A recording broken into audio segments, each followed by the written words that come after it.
नमस्कार दोस्तों, स्वागत है आपका इंडिया अपडेट में। और आज के अपने इस वीडियो में हम आपको अमेरिका में हुई एक बड़े साइबर अटैक के बारे में आपको जानकारी देंगे।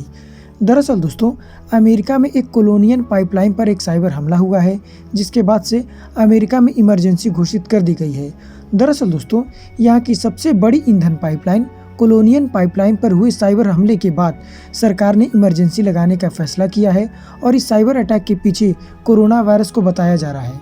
दरअसल दोस्तों, अमेरिका में कोरोना संक्रमण के बढ़ते मामलों के कारण इस पाइपलाइन में काम करने वाले ज़्यादातर कर्मचारी और इंजीनियर वर्क फ्रॉम होम पर थे, जिसके बाद से ये हमला हो पाया है। तो दोस्तों, आज के अपने इसी वीडियो में हम आपको इसी साइबर अटैक से जुड़ी हुई विभिन्न चीज़ों के बारे में जानकारी देंगे, जैसे कि इस साइबर अटैक को किस प्रकार अंजाम दिया गया है, इस साइबर अटैक को किसने किया है और जिसने इस साइबर अटैक को किया है वो किस प्रकार से किसी भी संस्था के ऊपर साइबर अटैक करते हैं। इसके अलावा हम आपको ये भी बताएंगे कि अमेरिका की इस कोलोनियल पाइपलाइन की क्या व्यवस्था थी और ये किस प्रकार से काम करता है और ये किस प्रकार अमेरिका के लिए बेहद ज़रूरी माना जाता है। इसके अलावा दोस्तों, लोग ऐसा भी क्यों कह रहे हैं कि अमेरिका में अब तक का ये सबसे बड़ा साइबर अटैक है। इन्हीं सब सवालों से जुड़े हुए और भी सवालों के जवाब को हम आपको जानकारी देंगे, तो चलिए जान लेते हैं।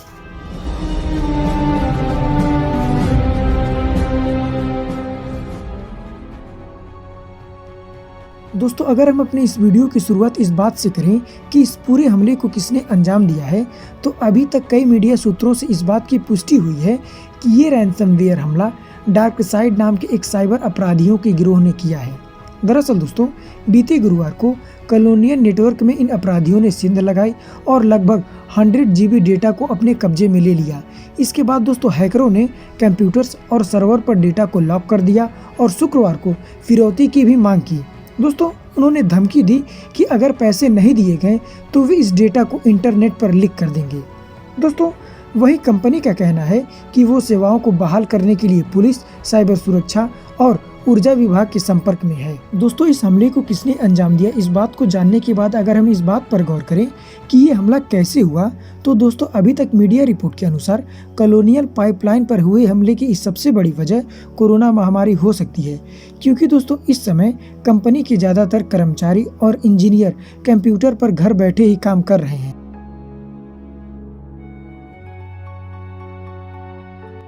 दोस्तों, यहाँ हम आपको बता दें कि डिजिटल शैडोज के सह संस्थापक और chief innovation officer James Chapple का मानना है कि कोई भी शख्स शोडान जैसे सर्च इंजन पर इंटरनेट से जुड़े हुए कंप्यूटर के लॉगिन पोर्टल की जानकारी हासिल कर सकता है और उसके बाद हैकर यूजर नेम और पासवर्ड से खातों में लॉगिन करने की कोशिश करता रहता है। दोस्तों, उन्होंने बताया कि बहुत सारे लोग अब इसका शिकार होते चले जा रहे हैं और ये एक बड़ी मुसीबत बनता हुआ चला जा रहा है और हर दिन कोई न कोई इसका शिकार होता रहता है और छोटे व्यवसाय। अब दोस्तों, अगर हम इस बात को जानें कि ये गिरोह आखिर काम किस प्रकार करता है, तो सबसे पहले दोस्तों,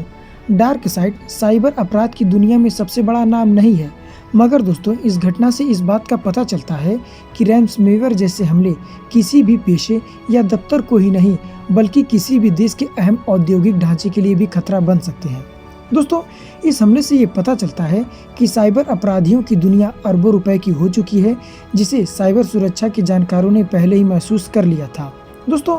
हमले के शिकार कंप्यूटरों की स्क्रीन पर एक नोटिस के अलावा इस पर इंफॉर्मेशन पैक भी भेजा गया है, जिसमें ये बताया गया है कि उनके कंप्यूटर और सर्वर एनक्रिप्टेड हो चुके हैं, यानी अब ये जो इनके कंप्यूटर हैं साइबर अपराधियों के कब्जे में आ चुके हैं। दोस्तों, गैंग ने चोरी हुए हर तरह की डेटा लिस्ट बनाई हुई है और उसका एक पेज बनाकर उसका पूरा URL यानी लिंक भी भेज दिया है, जिस पर डेटा से पहले से ही लूट किया जा चुका है और अगर डेडलाइन से पहले पैसे नहीं भेजे गए तो ये पन्ना अपने आप प्रकाशित हो जाएगा। इस प्रकार से इस हमले को अंजाम दिया गया है। दोस्तों, डार्क साइड ने यह भी कहा है कि वे इस बात के सबूत दे सकता है कि उसके पास क्या क्या डेटा है और क्या क्या नेटवर्क है जिसे वो डिलीट कर सकता है, और अगर पैसे नहीं दिए गए तो वे इन सभी डेटा को पूरी तरह से पब्लिक कर सकता है। अतः दोस्तों, जिस प्रकार हम फ़ोन से कॉल करके किसी को धमकी देते हैं या संदेश देते हैं, ठीक उसी प्रकार से ये लिंक देकर अपने आप को जता रहे हैं कि हम आपको किस प्रकार से नुकसान पहुंचा सकते हैं। अब दोस्तों, अगर इन सभी चीज़ों को एक साइड में कर दिया जाए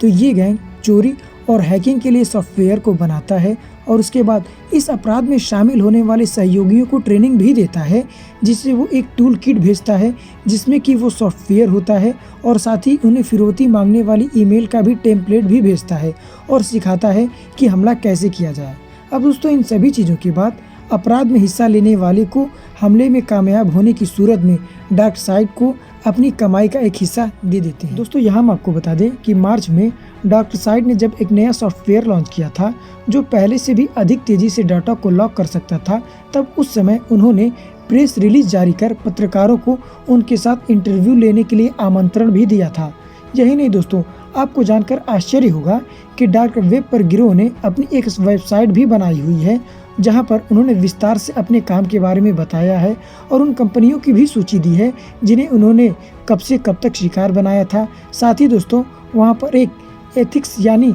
आचार संहिता का एक पेज भी है जिस पर उसने लिखा है कि वो किन कंपनियों को निशाना नहीं बनाएगा। दोस्तों यहाँ पर खास बात ये है कि ये सारा एक्सेस केवल एक्सेस ब्रोकर के साथ ही काम करता है। अतः दोस्तों ऐसे हैकर जो लोगों और उनकी सेवाओं में लॉगिन कर उनकी डिटेल को चोरी कर लेते हैं, ये ब्रोकर इन अकाउंटों के जरिए ही यूजर से फिरौती मांगने की जगह इन यूजर्स के यूजर नेम और पासवर्ड की नीलामी किसी दूसरे गिरोह को कर देते हैं जो इनका इस्तेमाल बड़े अपराध में करना चाहते हैं। दोस्तों मान लीजिए ये गिरोह किसी कंपनी के ऊपर साइबर अटैक कर देता है।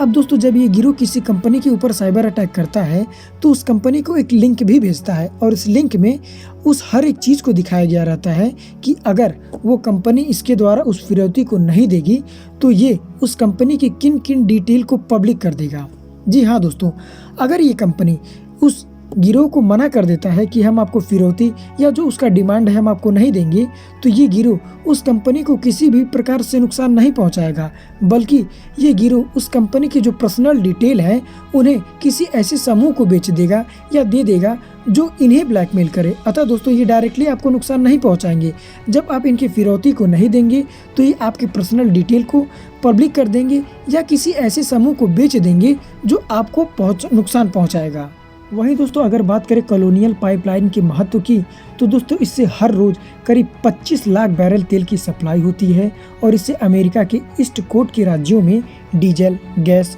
और जेट इंजन की 45% सप्लाई इसी के द्वारा होती है। जी हाँ दोस्तों, लगभग आधा यानी 45% सप्लाई इसी के द्वारा होती है। दोस्तों साइबर अटैक शुक्रवार को हुआ है और इमरजेंसी की घोषणा के बाद अब डीजल, गैस और ईंधन की सप्लाई इस पाइपलाइन की जगह रोड के रास्ते से हो सकती है। लेकिन दोस्तों अगर रोड के रास्ते से इस पूरी सप्लाई को ऑन किया जाता है तो कीमतों में लगभग 2 से 3% की बढ़ोतरी भी आ जाएगी। दोस्तों यही कारण भी है कि मीडिया के द्वारा अमेरिका में इसे अब तक का सबसे बड़ा साइबर अपराध कहा जा रहा है, क्योंकि दोस्तों अमेरिका के ईस्ट कोस्ट के राज्यों में डीजल, गैस और जेट इंजन की 45% सप्लाई इसी के द्वारा होती है और इसकी कड़ी सुरक्षा भी की जाती है। लेकिन दोस्तों उसके बाद भी इसके ऊपर इतना बड़ा साइबर अटैक हो पाया है।